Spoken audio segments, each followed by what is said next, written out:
I didn't think that I would be saying these words this soon. The season is over.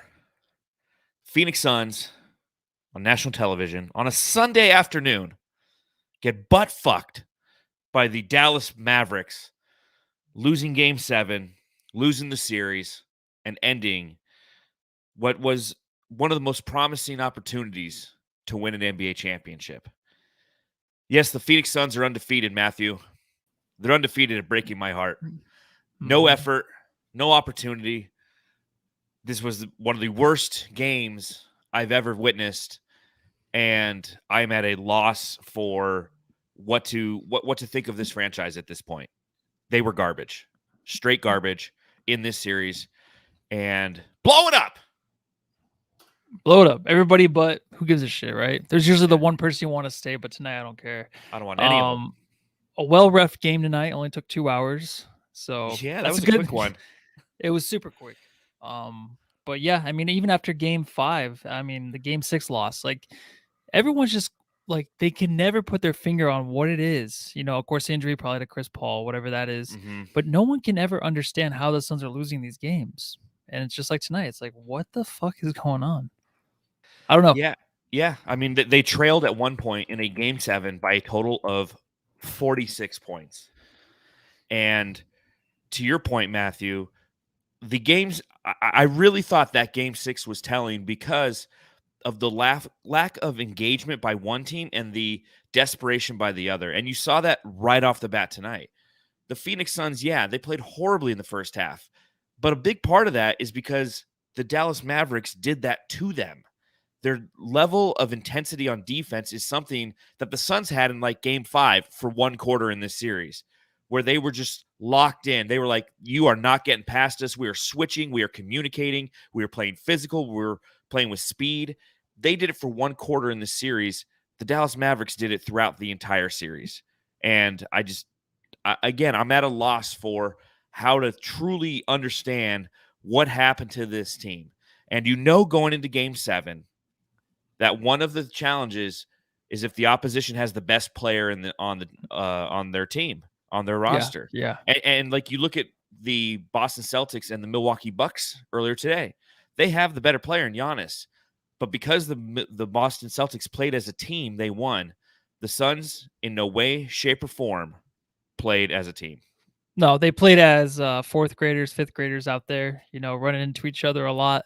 Um, I think that one thing you have to say though after this one is just like everyone else is like Chris Paul's retiring, Monty's gonna be fired, like the whole team's gonna blow up. So Oh we'll yeah, see where it goes. I mean, who knows, man? There's a lot of blame to go around, but all in all, it's just the effort out there by everybody was terrible. And when the effort was there, it looked like they never knew how to play basketball in their lives. They looked exactly like if I were to go out there and try to win a game 7, that's 5 of me out there at all times. That's what it five, was. I'm not five even kidding. Matthews. The balls that are thrown away, Jay Crowder just jacking up threes to start the game, trying to draw fouls on threes by jumping into people. Like it was just ugly and bullshit to start the game, and they had a chance. Like the Mavericks, seriously, they didn't start out hot, and the Suns just were just like, it's you guys can take the game, just hurry up. And as soon as it was like an 11-point lead in the first, I'm like, this is over. I seriously put the game on mute. I'm like, this is the way the whole series went. Even last series, when the Suns Mm-hmm. get down by 10, it's It's over. over. Yeah. They cannot redeem themselves. They can never get back that energy that they had during the regular season, which was just a big waste of fucking time. Yeah, seriously, it's what it feels like. I mean, you win 64 games and you hit the playoffs, and in the playoffs, you end up going 7-7, 7-6, and getting bounced out. The historical one of two teams in the history of the NBA to win 64 games and not make a conference finals. Yeah. They're a team that dominated the NBA by 8 games or more. The closest team to them was Memphis, and they will make a conference finals. It's embarrassing. George E in the chat, one of our elite jamsters, thank you for, I think that's pounds, 90 pounds. We truly appreciate that. He says, we are the 15-16 Warriors. Oh boy, that was embarrassing. But oh well, let's move on. We have only one more shot at this. Paul is done after next year. Again, thank you for donating to the podcast. And as Fabio says in the comments as well, he just, he dropped $5 in there, and he just said, I know we're probably all feeling sad or pissed right now, but thank you for the season. It's been so fun to hang out with everyone after every game. Yeah, It really thank you. has been. It's been fun to hang out with everybody. It's so disappointing that this is how it ends. That It's unreal. and Chris Paul, I don't know if he's done after next year, Matthew. I think he's done after this year. You know what? If you were to tell me another year, Chris Paul, if we're gonna wait a whole season where we're trying to get as many wins as we can and as many minutes out of him throughout the season and deal with injuries again in the playoffs, I'm not for it. No, It's not like I don't want the dude back on the team. I do. It's just the way we put these guys through the mill, definitely through the whole season, and then to have them come into the playoffs just all fucking hurt. and Him just and Booker, shit and no the excuse. bed. Yeah, Doncic deserves it. Hell of a game by him. He got the game he wanted right tonight. Remember we were talking about last pods, like he wasn't hitting those shots to start Yeah. the games. Then he did tonight, and that's all they needed. They just needed him to get hot, and the Suns just to look like complete shit. 100%. So obviously plenty to talk about as we put a fork in this season here on the Suns Jam Session podcast. His name is Matthew. My name is John. You are a Jamster if you're watching along, and we truly appreciate that. Make sure you subscribe, rate, and review wherever you're consuming this content. If you're listening to this podcast at another time, hit that subscribe button. If you happen to be on Apple Podcasts, give us a 5-star review. Hell, we didn't lose by 33 tonight. We're showing up here after having our hearts ripped out of our chest in the first 10 minutes of a fucking basketball game. Yeah, this is what I did at halftime. If for those of you who are watching the pod, this is what I did during this third quarter because the game was over. Is I literally just went and I designed this jersey that says "Frauds 2022." It looks like it might be harsh, jersey. but it's a fact. It's a fact. Last pod we came on after the finals. We're like, you know what? Good season. But this one's just like, well, that's the difference between this season and last season. Is last season we were on borrowed time. We weren't expecting to be there. This season we were 64-18 entering the playoffs. Nobody wanted a piece of us. I can't tell you how many other franchises, the Golden State Warriors, the Celtics, and the Miami Heat are happy that the Phoenix Suns lost because they were the biggest threat to this team. Because on paper, we're an amazing team. But we weren't in this series. We definitely weren't in this game. So, Matthew, I know that you're probably chugging down a big old. What do you got tonight? I did have a CBD drink to chill out a little bit, and then I also got this one more. Pop it open. You know what? And I'm gonna just do a Diet Dr. Pepper because if I start drinking right now, I won't stop. So, okay. Cheers, Suns fans. Drink them if you got them. Let's talk about the end of this fucking season.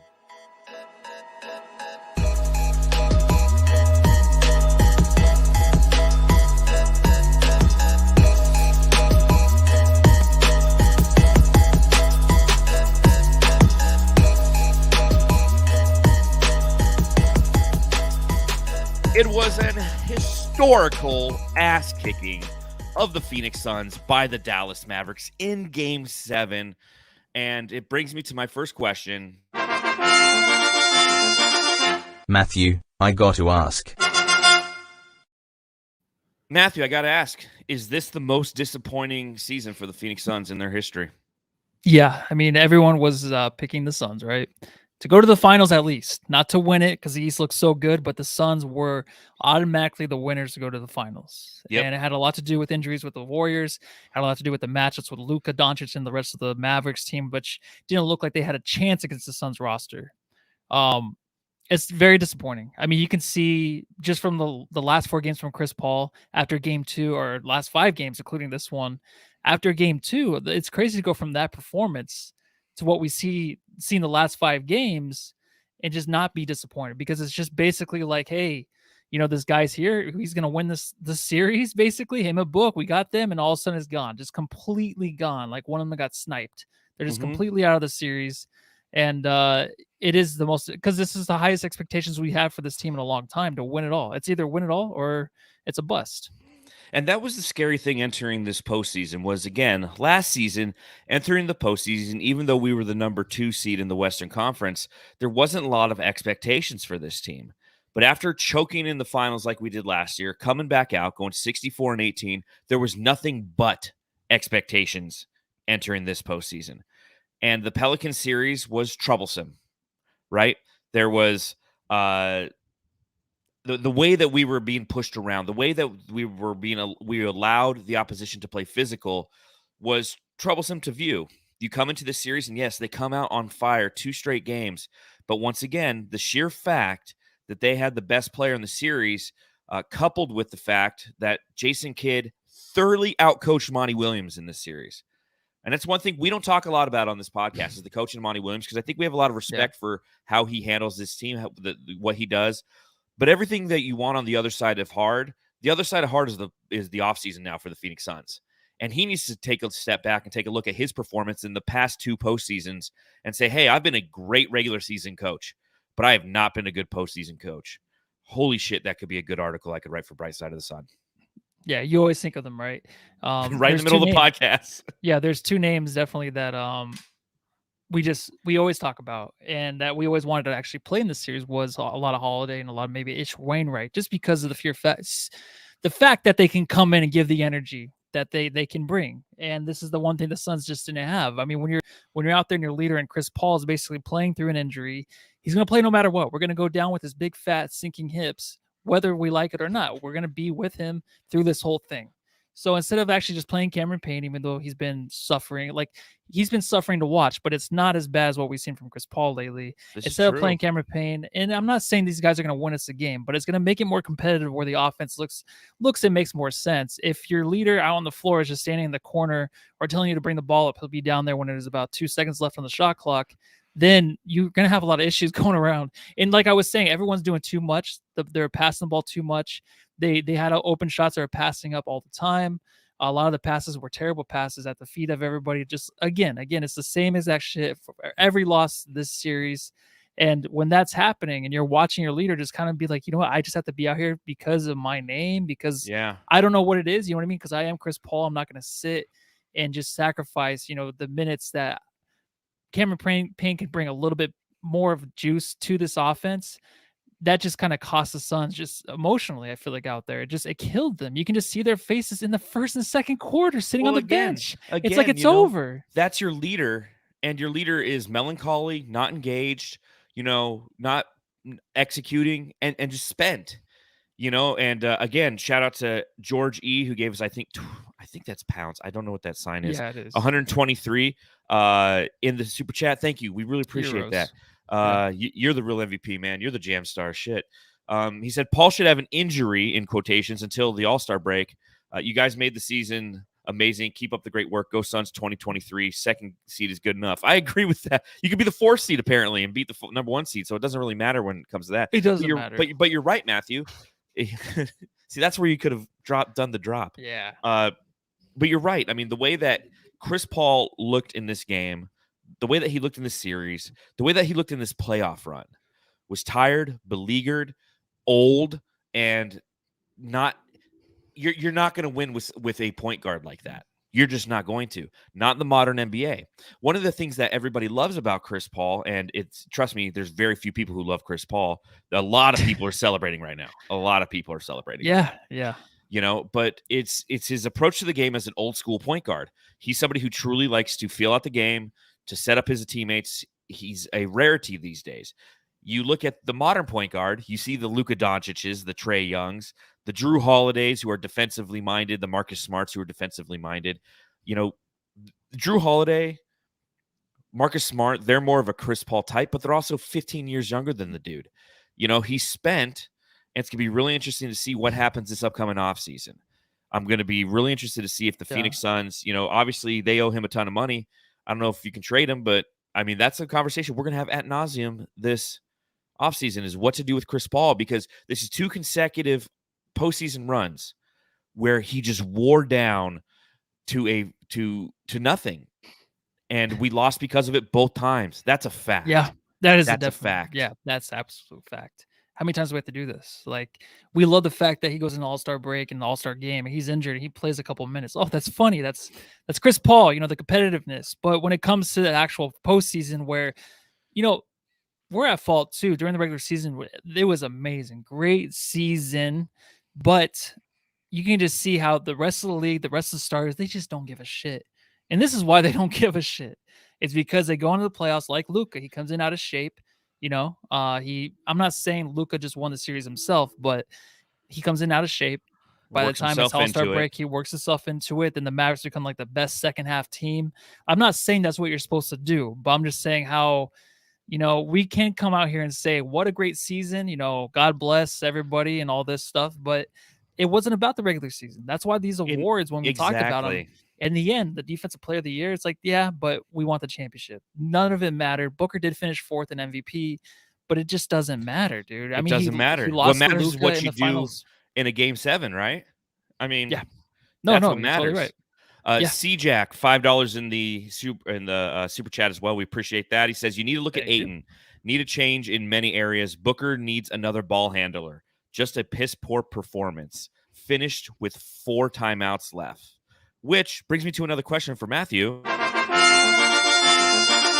Matthew, I got to ask. At point, Matthew, I think that it's official, right? The Suns should have drafted Luka Doncic because everything C-Jack is saying right there. Book needs another ball handler, just a piss poor performance. We need to look at Ayton. There it is. I think the debate's over. I think the debate's over. Ryan McDonough got his last jab in tonight, where Luka Doncic destroyed the Phoenix Suns in a game 7. He had a total of 35 points. He had 10 total rebounds, only had 4 assists because he shot 12 of 19 from the field and 6 from 11 from beyond the arc. Anybody who was in the camp of DeAndre Ayton, and we have been in Ayton's camp, right? I think we're pro Ayton people. Would you say yes to that? The most frustrating player in the history of the Phoenix Suns, but yeah, we support him. But I wanted him traded last year. But I'm not even going to go into that. But yeah, for the most part this season, I was. But we've had to be as Suns fans. I can't be. We've had to be. But I know that going back to draft day 2018, you and I were both fans of Luka Doncic. We thought having another ball handler next to Devin Booker would be beneficial for this team. Somebody who had experience. Obviously, we didn't know if he would do what he is doing now, and he's still unbelievably painful to watch. But at the same time, I think that debate's over. DeAndre Ayton, you look at his performance tonight, ended with a total of 5 points. 2 of 5 from the field. Let's go. 1 of 4 from the free throw line. Let's go.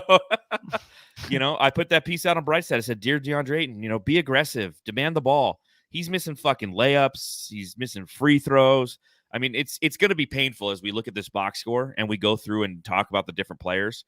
Again, Chris Paul, we didn't even mention his 4 for 8 from the field and 10 points, but his savage -39 while he was on the court because they just picked his shitty defense apart. But DeAndre Ayton we were a team full of pigeons tonight. Yeah, DeAndre, he had to stand up in this game. The only time he really did was when Ish Wainwright came in and hit a 3. He was standing up clapping for him when it didn't matter. And, this is all just basketball hate, support your teammates, all that. It's good. But, in games like this where we say DeAndre Ayton should just, he goes through the flow of the offense, it comes to him. These are the type of games you just have to take over and be a bitch, right? You have to go down there and do what you got to do to get those offensive boards, to force the issue down there. I mean, the Mavericks, I think, had more. I'm not even going to look at the box score. I feel like they had more shot blocks than the Suns did, and the Suns should have more because DeAndre Ayton and his defense down there on the block. I mean, this shouldn't even be an issue. But DeAndre Ayton, for me tonight, it just shows you when he does have a lot of pressure put on him and stuff in this kind of situation, he looked like the rest of the Suns out there where they just didn't know what to do with the ball. And he was really quick to even go about his movements, to do whatever he wanted to do out there. And if you want to talk about the draft, of course, Luka was obviously the best player. I thought before this series, I said, Ayton can prove that he was the number 1 pick, can be the best player if he wants to, right? But he didn't. So it's over. Luka, he came through. Now he's going to the 3rd round, the Western Conference Finals. And Ayton, of course, went to the finals last year. But when you go head-to-head with that dude and you have the better team, you have to come out and just take victory. You have to be the leader out there defensively and down there in the post.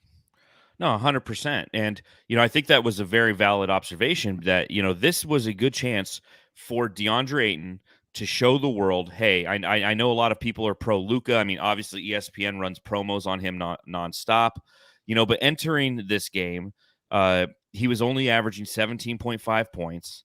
He was only averaging a total of 8.8 rebounds. He just was looking very, very normal, very uninspired. And, for all of us who said those magic words when it came to DeAndre Ayton throughout this entire season. Pay him Pay that man his money. He didn't earn shit in this series or in this playoff run because he didn't earn it during the regular season. And we were saying, hey, as long as we get playoff Ayton, that's where that's where his value is in the postseason. So that's what necessitates him earning a max contract. And it's got to be tough for all the Ayton stands out there, all the people on Twitter who just like they live and die by making arguments as how amazing DeAndre Ayton is. It's like you can't look at this postseason and say this guy was impactful in a way that allowed this team to be successful, because this is the kind of series he should have cooked in. When you have Dwight Powell as your number 5 and Maxi Kleber as his backup, DeAndre Ayton should have went for like 25 and 15 in this series. He should have been the X factor because you could own them on the interior, but he wasn't. Yeah, it was he should do this, he should be this, he should do that. And that's one thing we always expect so much more from him because we've seen it. Of course we don't love hating on Ayton.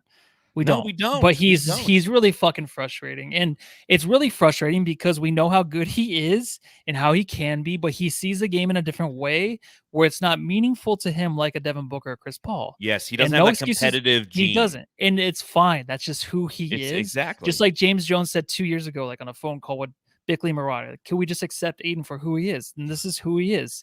No more forcing him to have that 25 and 18 game like he should have, because he's not going to do that. He's not going to be that guy. He can be, and he might be in a couple of years, but right now he's just not. And to ask him to do much more than what the Suns can give him because he's not going to go out there and take it, it's just asking for too much from him right now. And the max thing I've said probably half the time on this podcast, said he deserves it. The other half, nope. But then he's probably not, just because of this postseason run. And that sucks, but I bet you another team might give him the money. Who knows what they do in this offseason is going to be very interesting.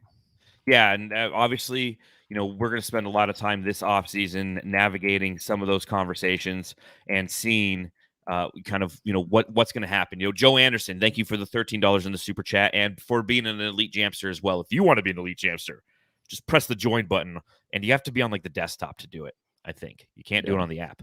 But Joe says, I expect significant changes this summer. Pretty sure Holidays 3 kept us off the list of being the worst Game 7 loss in NBA history, which is probably true. Looking at like basketballhistory.com, there's a bunch of stuff on there, so I'm not going to read it all. But, we only lost by 33, but again, we were down by 46 in this game. He says, thanks for a great season, guy. Looking forward to the offseason articles and pods. And for those of you who wonder, yes, we are the best post-game podcast on Planet Orange, but I will also say that we continue our podcast through the offseason. Obviously, we'll probably go down to once a week versus, doing it all the time, just because there's not going to be a lot to talk about, especially, the draft's upcoming, Matthew. Have you done any draft research? I don't think we have our pick. Does it go to Oklahoma City? We're going to have to. Yeah. My friend in OKC fans texting me about his dilemma in the draft. I'm like, get out of here. He's probably watching right now, but hey, what's up, dude?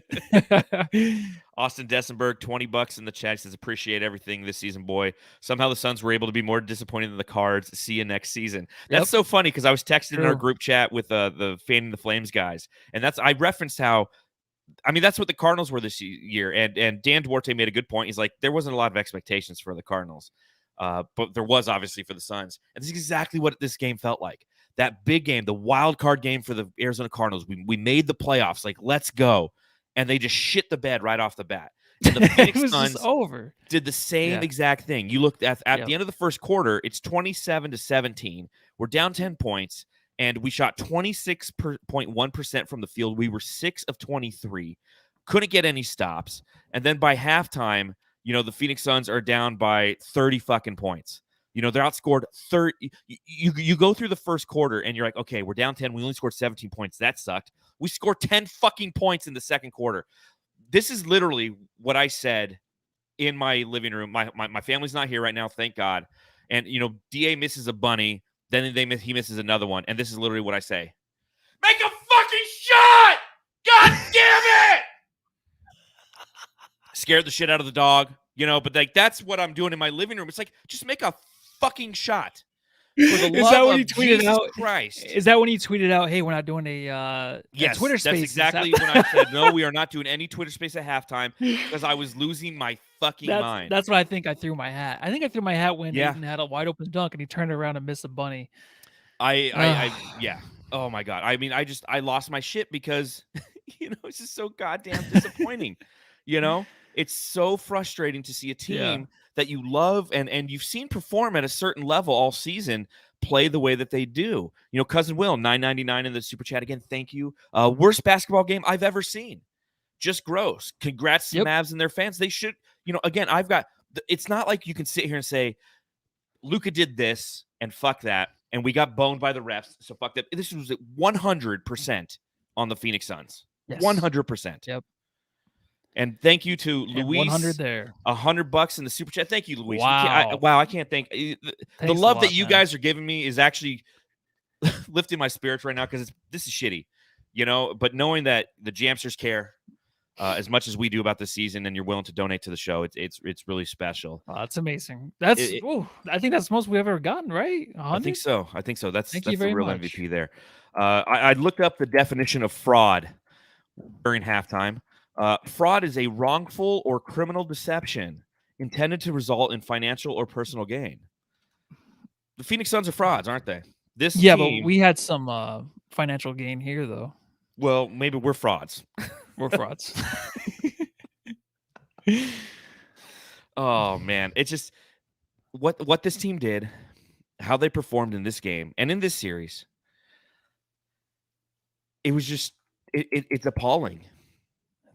No pun intended, huh? I mean, there's parts of this game where you have Jay Crowder looking like he's Dak Prescott out there just throwing interceptions across court.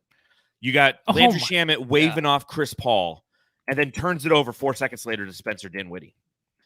And again, when the Suns suck ass, they know how to do it in historical fashion on the biggest stage possible. Everybody in the NBA is watching today. The most casual fans. I've got cousins. I've got friends. Nobody watch. I mean, Matthew, because you're in our fantasy baseball chat, right? Those are a bunch of guys over there. Yeah, I know. I beat you today by 3 points. Fuck. It's over, I think. Unless there's adjustments over the night. Oh, well, there's going to be a lot of it. Well, shit. Sorry, so Matthew beat me in fantasy baseball today. But to that point, like even our fantasy baseball chat where no one cares about basketball, they're talking about the Suns. All the eyes are upon the Suns, and they just completely and utterly shit the bed. What this whole thing reminds me of is when LeBron James, I think I texted you guys this. LeBron and Wade, remember when they made fun of Nowinski being sick? Yes. And then Nowinski came back and won the series. Remember in the just finals. Chris Paul and Devin Booker, whatever the shit talking is, that's fine. Yeah. But how they're just giving Luka crap and like just saying he's nothing. And then he comes back and wins the series. It just feels the same exact kind of way. You know what I mean? A little bit. I know they're not LeBron and Wade, but they were definitely the best duo in this series, the way that Chris Paul played in game 2. And they kind of just thought it was over. They thought the series was over game 2. The shit talking started there. And, here we are, man. It just could not back it up. And it sucks to watch that. That's one of the worst parts is watching that, I think. It just ruins me. Go ahead. Well, and again, what it does, get prepared. One question, Matthew. Is there a reason why your background's gone? My hat was picking it up, and it was just really frustrating me. Okay, so cool. All right, no worries. I was just wondering. I was just making sure, like, I didn't know if you didn't notice it. No.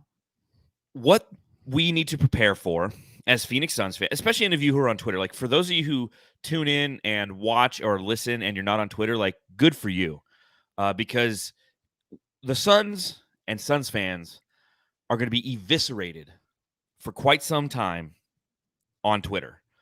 Nobody's a fan of the Phoenix Suns franchise. I'll tell you that right now. I mean, I can't tell you. I went into the Mavs subreddit and I know, Matthew, you're going to do a subreddit stakeout here momentarily. Yeah. But I looked at it at the very beginning, and there were so many fans of other franchises coming in and just, rooting for the Mavericks. Now, obviously, a big part of that is, again, they know that that's a team that they want to play because they feel like they can take advantage of that team because they have better teams, right? I mean, so when you have Warriors fans showing up, but you have a bunch of franchises who are just showing up like, hey, this is so-and-so from the Utah Utah Jazz fan here. Go and beat those Suns. Like, everybody hates Suns fans, and they hate the franchise of the Phoenix Suns, and I don't know why. I can get it, like, a lot of Suns fans acted like new money this season We finally were good for the first time in the history of the Twitter era. So a lot of people were out there talking shit. But who, like, if you are any other team in the NBA, tell me this, Matthew. Who looks at the Suns and says that team has hurt my feelings? It depends. There was that little stint where Booker was a total B on the floor, where he was just going crazy. I think for back-to-back games. Oh, the Luka special. No. I was like during the season. Remember, like he caught the eye of ESPN, and then Stephen A. Smith started loving him. As soon as these people started loving him on the ESPN, Stephen A. Smith, even Skip Bayless on the Suns' dick, all playoffs. Like he's just like Suns and 8 now, right? He's gonna text or tweet something about that.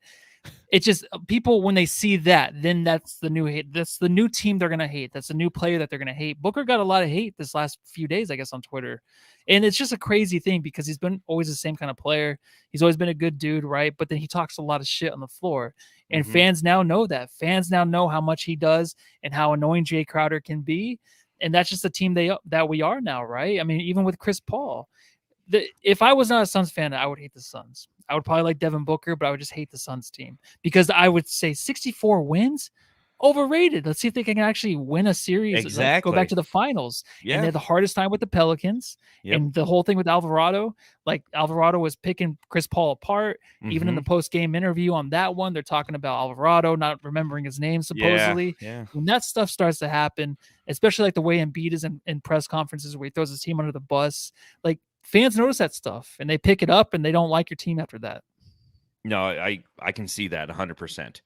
And yeah, if this was, but I guess, my initial question. Did you, I was that? I was just saying, like, who has the Phoenix, like, we haven't hurt anybody's feelings. We've never beat anybody, right? Like any team we've ever beat outside of like the Pelicans, like in the playoffs, like the Pelicans, and I think the Grizzlies, like we beat both those teams and they've never beat us, but like the Warriors, like we've lost to them back in the day. The Lakers, obviously, we've won some series against them. They've won series against the Spurs, the Mavs. We've won series against them, but they've won series against us as well. So it's just like, I don't know how and why so many people hate Phoenix, considering we've never broken their heart, right? Like there's a ton of people now who will forever. There's a whole new generation of Suns fans who are experiencing heartbreak tonight. There's a bunch of people who are like 20 years and younger who don't remember those playoff runs as vividly as they do now. Like if you're 20 years old, the last time the Suns made a really good playoff run outside of last season was, in 2010. And that puts you at, like 8 years old. And you'll probably remember it, but you don't have the same emotional connection or the cognitive understanding of basketball and what it means to be a fan as you do now. Right. So if you're one of those new fans and you're experiencing this heartbreak, you will forever like dislike Luka and the Mavericks for what they did to your team. You'll always look back at the series, much akin to how I will always hate the Spurs. Right. And I'll always hate the Rockets. I'll always hate the Rockets for what they did to the Suns in 94, 95. I mean, that was soul crushing kind of shit. But I can't see anybody going back and saying that as like a Suns fan. Like if you're a Denver fan last year, you're like, yeah, fuck the Suns, but like we weren't healthy. If you're a Clippers fan, Clippers are probably the one fan base I could say like they absolutely hate the Suns because they don't like they can't beat us. They've never beat us anywhere, anytime in any playoff series. So again, just kind of an interesting observation as I was on that subreddit. I was noticing some of those comments. I was like, why is everybody showing up here to talk shit about the Phoenix Suns? Yeah. Shout out to another elite jamster, Scott Klaus. He says, hey, love you guys and the pod. I even got my parents to watch. Fantastic. Very cool. Sorry for all the cussing that we're doing to Scott's parents. We're potty mouths. My mom says, you're cursing them. Yeah. Matthew doesn't say anything because he doesn't want Step Pep to get mad. My mom says you guys are great, even though the Suns aren't right now. Amen. We are livid. Do you guys think anyone is safe from the trade block? McHale and Book. Good question. What do you think, Matthew? So McHale and Book should be safe, just like this past trade deadline where everybody I feel like was off of it, except for the one named DeAndre Ayton, where they would just listen to things, right? And I think it was what's his name? Oh my gosh, I haven't listened to him in forever. Gambo Ding Dong. Gambo. So Gambo tweeted something about how DeAndre Ayton was on the trading block for Domantas Sabonis.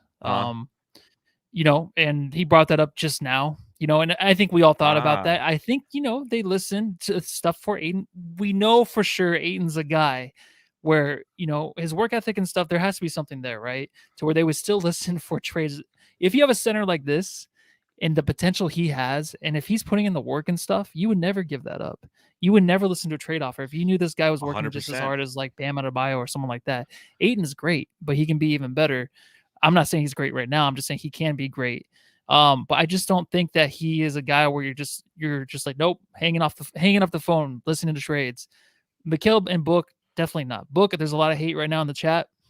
Second two guard or whatever, he's still our best player, whether or not he's hurt tonight. But as much as you rely on a guy like Chris Paul to help your team to victory, it throws everybody off. Everyone sucked. Mikal Bridges sucked too, but I'm not going to say trade Mikal Bridges, Book either. Like these guys are going to be here next year for sure.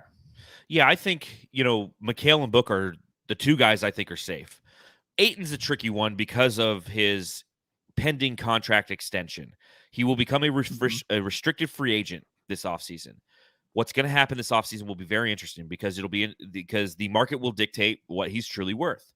A team like the Chicago Bulls, for example, they would love to have DeAndre Ayton. So they might potentially offer him a contract in which James Jones says, no, I'm not going to match that. I'm going to let him walk. And could be really frustrating because that's an asset that you're going to let walk and you're not going to get anything from it. What I can truly see happening this offseason is, let's say the Chicago Bulls go out, they offer DeAndre Ayton 4 years, $100 million, $25 million a year.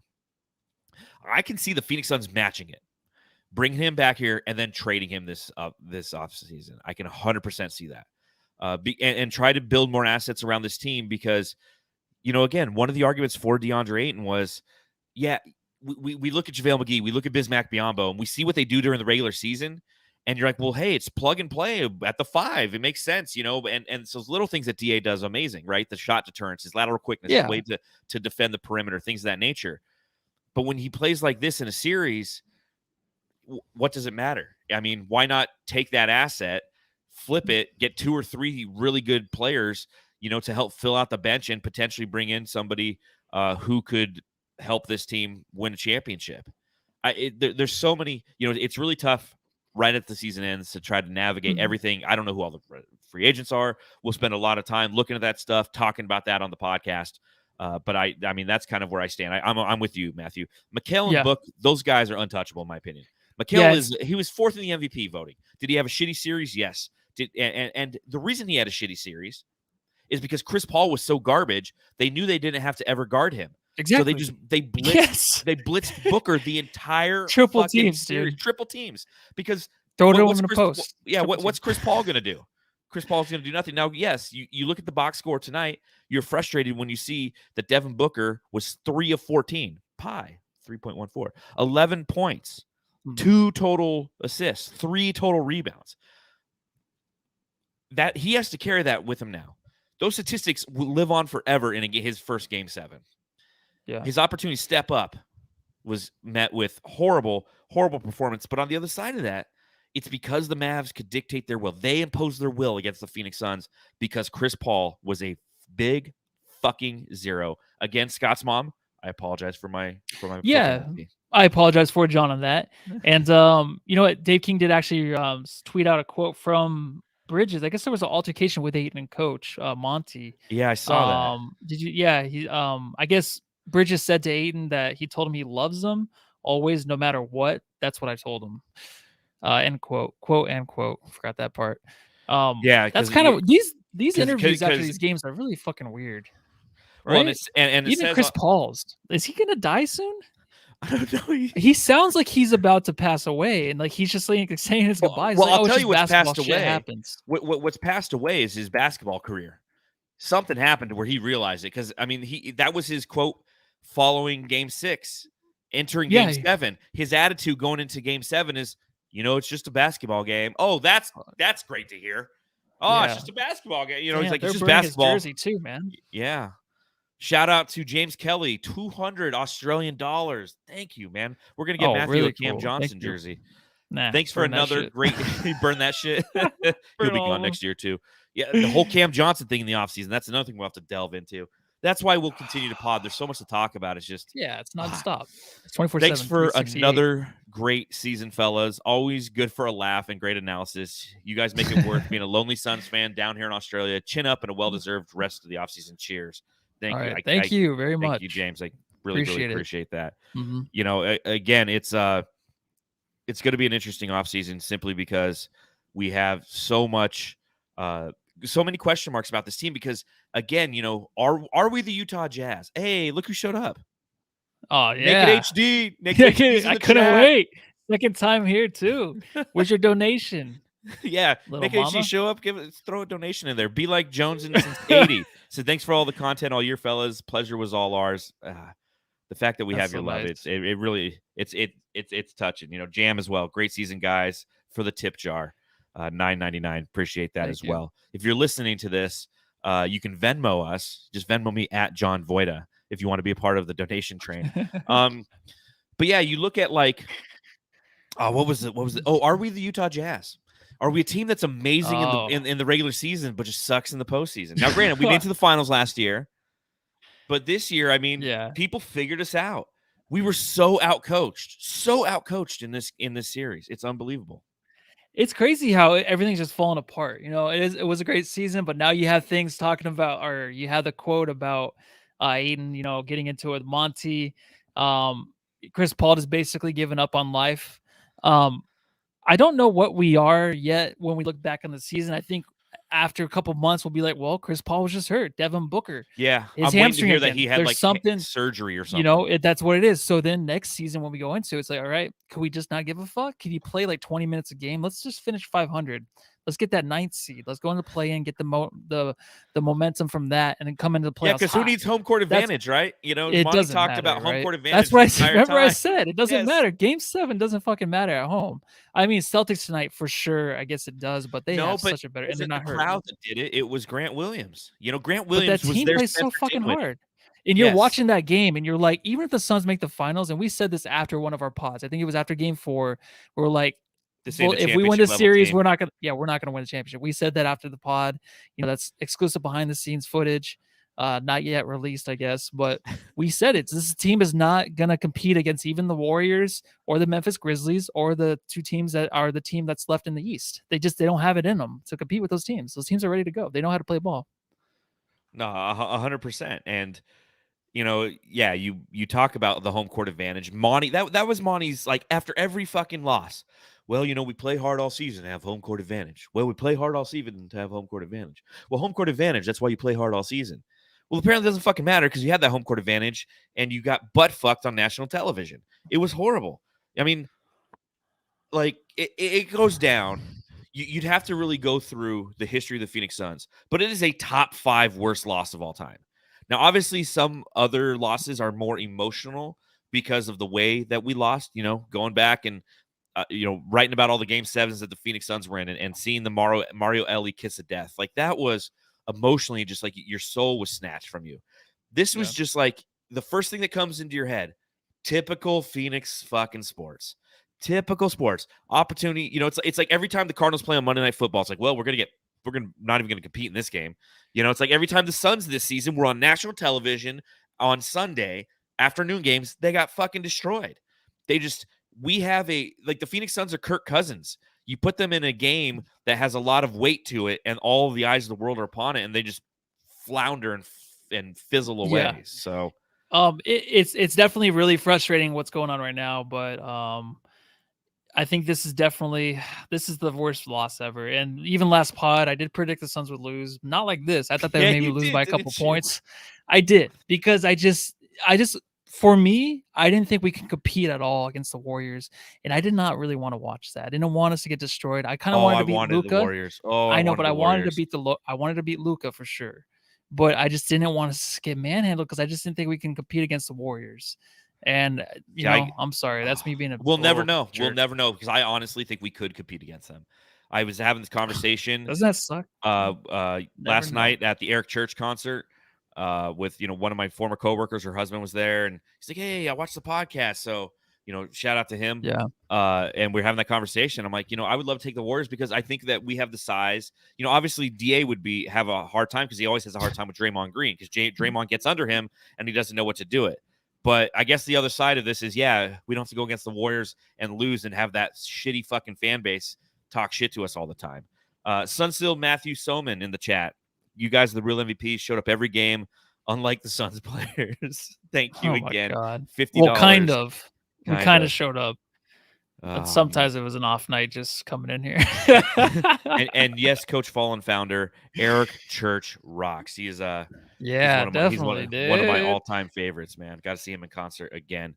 I really want to know what happened with Monty and Ayton. Monty had to say something like, "Hey, why aren't you fucking playing basketball? Well, something like that, and Why then do you look so dumb?" and then he got benched. He benched him for the rest of the game because I they would have got benched him into it. too. Way I would more have games than this I game. would have He benched should him been like benched 4 a games lot. ago. Yeah, him and Chris Paul, dude. This is insane. I can't believe this. But yeah, what were we gonna say? No, I just, much akin to a lot of the people in the chat. I'm frustrated. I'm pissed. I'm lost.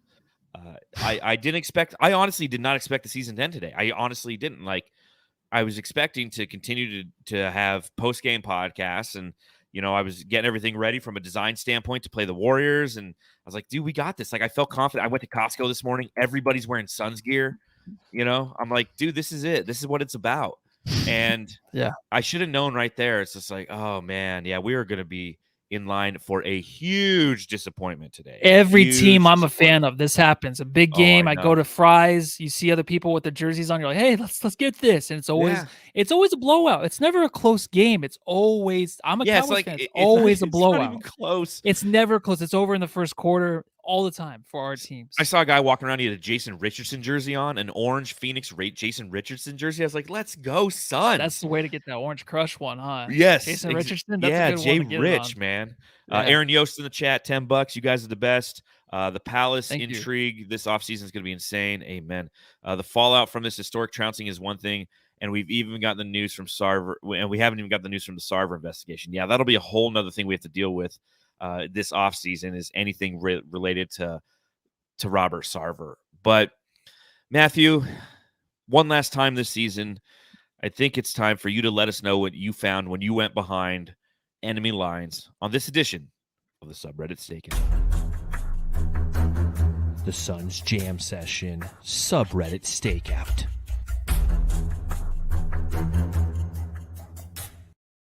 Look at this guy rocking the Cowboys beanie. Yeah, that's how we know we're a bunch of losers. Yeah, it's a way to put in some disguise. No one saw you coming. They're like, oh, Dallas. So is that what you wore when you went to the Subreddit Stakeout? It's like, oh, he's a Dallas Cowboys fan. Yeah. We'll talk to him freely. Sides, dude. I've been a Dallas Mavericks fan the whole time. There's so many jamsters just turning this shit off right now. They're like, look at this guy with the fucking cowboy thing gone. Yeah, you know what? There wasn't too much. I'm not gonna lie. I kind of stopped, just like my notes. Yes. At halftime, John. So if you had any when you're in there, just let me know. I just kind of stopped watching everything. Yeah. So first one, hey Monty, can you please put CP3 back in? We miss him. First quarter, did Chris Paul even play? I don't know. I have no idea. I bought a big sack of potatoes today at Fry's or Target. Yeah. Just did a lot more than what Chris Paul did out there. Actually, he looked like a sack of potatoes. So well, what's interesting? What's Paul. Interesting is Mark J. Spears just tweeted out, Suns point guard Chris Paul limped out of the arena with a very slow walk.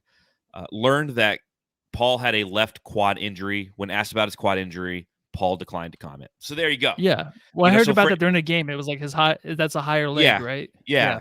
And it's like, so for anybody who wants to know how to beat the Suns, simply just D up Chris Paul. Just D up Chris Paul, and you'll wear him down, and he physically breaks down. And that's just kind of who he is. He's an amazing regular season guy. Why do we have to live through that? Where we know he's hurt, but let's just play him 40 minutes a game and lose by 40 points. It's like why not put Campaign out there? Let Campaign be the starter. Bring Chris Paul in for some Campaign minutes. Utilize him. It's just it's shitty coaching by Monty. It's what it is. It's shitty coaching by Monty. Too loyal to his players as he's always been. Look at Elliot Kobo. That motherfucker got so many minutes in the NBA that he never should have got because Monty Williams loved his French accent or something. He's like, oh, oui, mon ami. Puis-je aller à toilette? He's like, oh my God, you're getting some more minutes. I would have too, yeah. Chris Paul, yeah. I mean, it's, he's rocking the number 2. He's like, hey, this guy's better than Bledsoe was. And then the same things with Chris Paul. Like, I get it. It's Chris Paul. He's an all-star. He's a legend in this game. But he's fucking hampered. He's hampered. So you're going to have him go out there and try to dictate your season because, it's like, well, he's Chris Paul. It's like, you need to be the coach in this situation. Be like, dude, you're hurt. Sit down. We're going to play you 15 minutes a game. The change of pace will probably be actually beneficial. And you're going to play against the second team guys where you'll probably have an easier time. No. No. Let's just go ahead and play him the entire fucking starting campaign. entire series. You asked for it, didn't you? Ask for it last. I Party? asked for it can we last just start? podcast. Yeah, start campaign. I'm like, no, I don't know, because you just expect Chris Paul to come back and have his game. You waited for 5 games, it just never came, and he has the injury. And I'm sorry, it sucks, right? He has bad luck every playoffs, but it doesn't mean we have to lose a fucking series over it. And I'm not saying campaign would have won us a game, but we would have actually maybe been down. But by it would have been a 20. chain of pace, maybe. Yeah, we would. Yeah, we wouldn't have been down 40-6. 40. Chris Paul in this series, 32.4 minutes a game, 13.4 points per game, total turnovers per game, 3.1 on assist, 5.7, 5.7 assists to a total of 3.1 turnovers in this series. Yeah. In my personal opinion, that one is 100% on Monty Williams. That's a 1.8 assist to turnover ratio. You can't.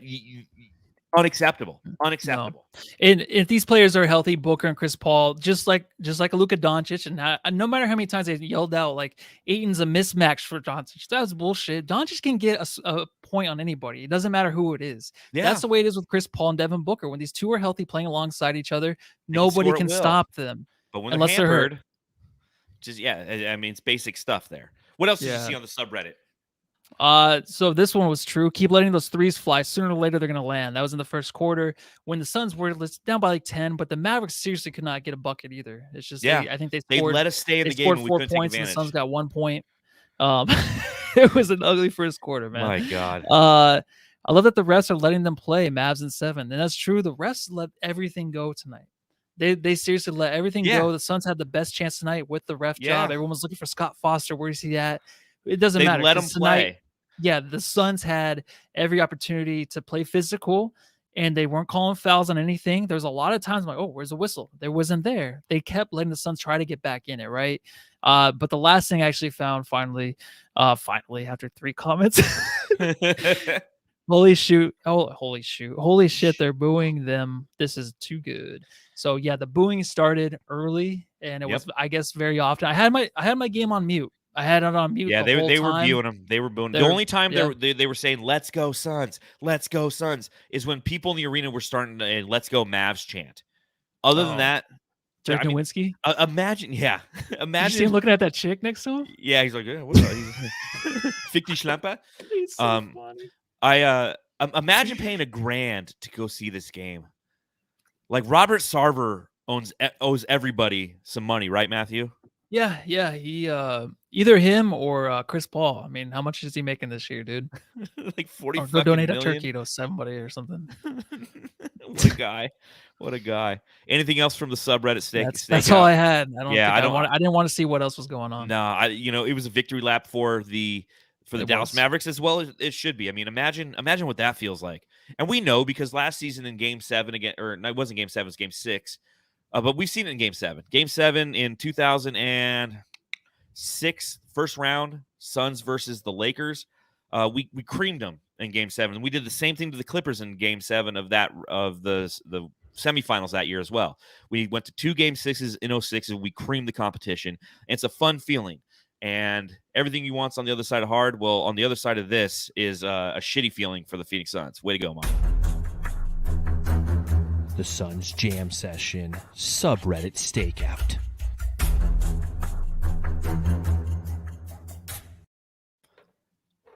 Jay Pizzle, thanks for the great post-game coverage. You guys always bring it, unlike the Suns in the playoffs. I hope you're back next season.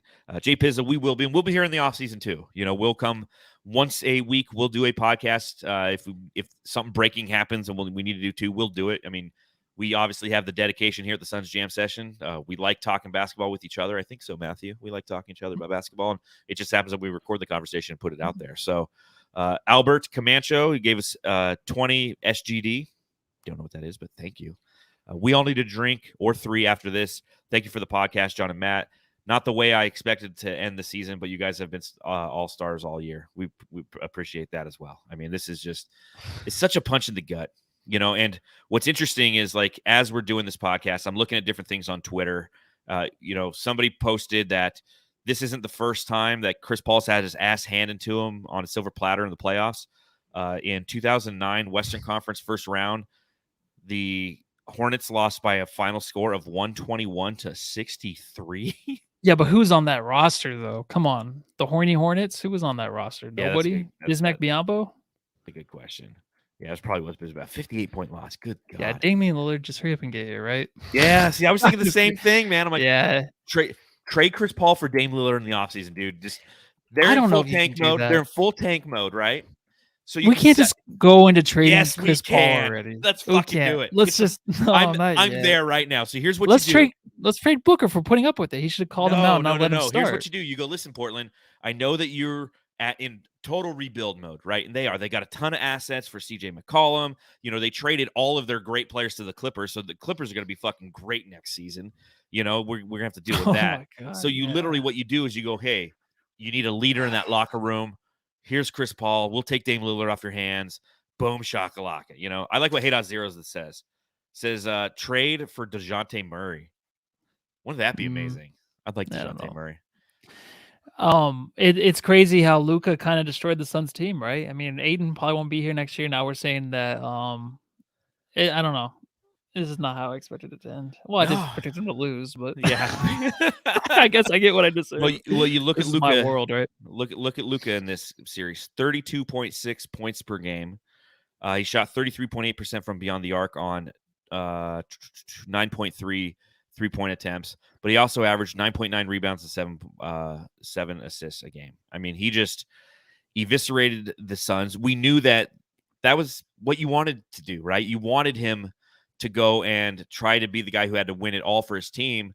But then you have tonight, 24 points from Jalen Brunson and 30 points from Spencer Dinwiddie. 5 for 7 from deep, 11 for 15 from the field, coming off the bench. Just eviscerated. It's the best way to say what happened to the Phoenix Suns tonight. Thiago Pinheiro, cheers from Brazil. Thanks for the company after each game and trade Ayton. Oh, jeez. Ayton is not speaking to the media tonight, so I don't know what the fuck's happening. Wow. This is just a crazy way to end the season, right? Yeah, man. Well, I wanted Ayton to be the better player out of the draft, and it just seems like everything went the opposite direction to where Luka came in here and just blew everybody up, dude. What's funny is Ayton. So I wrote that piece for Brightside yesterday. It was called "A Message to DeAndre Ayton," and it was literally a letter. And I tagged him in the tweet when we published it from BrightsideOfTheSun.com. And it said, "Dear DeAndre Ayton," and I just said, I told him, "We need you. Like, you're the focal point. You should win this game." Maybe what happened is DeAndre Ayton went up to Monty Williams. He's like, "Dude, did you see that fucking letter yesterday? Like, give me the ball some more." And Monty's like, "How about you just sack the fuck up, Nancy? And every time you get the ball, you be physical with it." No, and I'm done talking about even next season. If he's here, I'm done with that. It's like, if Ayton wants to help us win, just go do it, dude. You should know by now. I was thinking the other night, by Charles Barkley, just kind of transition right there, where he always does that, right? I was thinking that, these players, this is his 4th year, going on his 5th. These players that are drafted, like, they know how to work the refs and stuff, right? Like JJJ, you're watching all these players. Aiden's never learned that. So it just kind of shows to me. It kind of shows to me, it's like, where do they teach that to these young guys, right? In practice, right? Or game time, of course, you work on it. But that is just one thing that you just notice. Like, all these young players that were drafted with Ayton know how to work the refs well. That's kind of their game. But as a big man, you should know how to do that too. And that's just something he's never, ever worked on, never really cared about. And when you go into a game like tonight where he needs to be the guy in the middle, he couldn't even figure his stuff out offensively down on the block against his team, the Mavericks team. He should know by now, like, how to work the refs, where to be and stuff like this. It's all about the reps during the season, man. That's why him not taking the season, he had a good season, but him not taking the season seriously enough. Exactly. This is what happens, because you come in these situations, and every time we call him out this season, when he's not trying, this is why you try, like a Bam Adebayo, in those situations where you come into the playoff games like this, where you need him because Chris Paul's out there playing injured.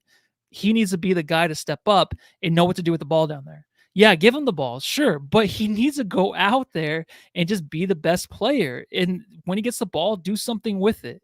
But don't just say, like, hey, give me the ball, I can make something work. We saw him with the ball tonight. It did not look good. He was turning the ball over and fouling everybody. So that just happens when you don't have the reps and you're not in there. I'm just saying, and you're not in there trying to learn and trying to be the best center in the game. That's not in him. Maybe next year he improves, but who knows? God, that's such a good point. so many players know how to work the refs. So many players. I mean, Luka Doncic, guy's a master at working the referees. JJJ and the Memphis Grizzlies. Like, yeah, there's a ton of guys. I mean, Chris Paul, that's what he does. That's why everyone hates him. And DA has zero. Like, He's so far from it. If you were to have NBA 2K and he had a slider for working the refs, he would be a 0. He just has no idea how to do it. No idea. Yeah, neither does Mikhail either, but whatever. True. Well, been an hour. Anyways. Matthew, closing thoughts on this season. Get the fuck out of here. I'm going for the Heat. Let's go fucking Miami Heat. Let's go. I'm not watching shit, man. I'm not watching. I'm not so watching over basketball right now. I'll change my mind in 3 days, but I'm watching at least the East. I want to watch the Celtics in Miami, but it's hard. Who are we gonna root for? Nobody, fuck it, right? I'm In going the West. Celtics. Fuck the West. Yeah, Go Celts. Go Celts. Celts. Okay, I'm gonna go Miami because no one talks about them. And Yeah, true. Rachel Nichols and no Jimmy respect. Butler. They got it on. That whole thing. Yeah. So, anyways, Yeah, that's my closing. Well, my closing comments, dude. I'll just say this. Jamsters, thank you for this season. It was a crazy season. It was an amazing season. The regular season was fantastic. And as I've said before, doing this podcast meant a ton for me because I was traveling this entire season. And having a space to come and converse with you, Matthew, and to interact with our Jamster fan base was really meant a lot to me. And I was really hoping that all of those good times that we've shared together would equate to the greatest time. The Phoenix Suns were unbelievably disappointing in this postseason, and it will be remembered as one of the most fraudulent seasons in the history of this franchise. There's been very few times that this team has dominated in the regular season the way they have, showed up in the playoffs, and completely laid an egg. You look back to some of the 7 seconds or less Phoenix Suns teams. They might have lost in the conference semifinals like they did, but it was due to the level of competition they were playing. It wasn't due to them beating themselves. It was due to the way that the opposition played and how gassed our team looked. This team is just a complete and utter disappointment. It's embarrassing. They're embarrassing. It's embarrassing to be a Suns fan today.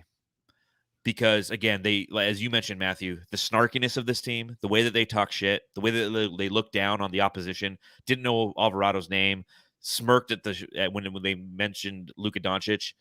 They were kind of like the mean girls this season. They were dicks.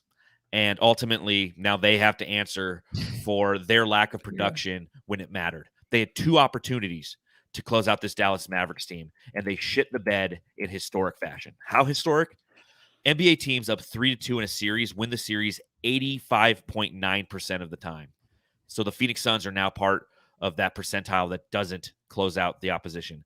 Game 7 is won by the home team 76.8% of the time. They're part of the minority in that as well. They shit the bed in historic fashion. It's embarrassing to have to sit here and talk about the way that they played. Am I a fan of this franchise? Absolutely. But I am very, very frustrated with this team. And again, I'm embarrassed to be a Suns fan today. I truly am. The way that they played in this series and the way that they held themselves in this series, like, we're better than you. Refusing to make adjustments, thinking that their talent would win out and not putting their heart and soul into trying to win this. Whereas you see the Mavericks do what they should do.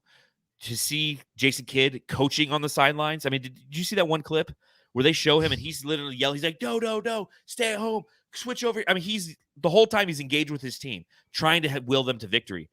And meanwhile, Monty Williams is sitting there just, yelling at DeAndre Ayton. I mean, it's a farce. This team was a farce. They're fraudulent. I'm frustrated. I'm sure I'll get over it. I know that we'll come back on the Suns Jam Session podcast probably a little bit later this week. I think we're going to have a mega pod with the Fanning the Flames guys and the Aussie Suns podcast as well, so we can kind of navigate this and let them talk more than we do and get their thoughts on the season. We'll continue to bring you the content, Suns fans. That's what we do at the Suns Jam Session podcast. It's time to pack up the 2021-2022 season and kill them. Just the season's over. Fuck it. Yeah, go home and love your family. Yeah, love Chris Paul's quad.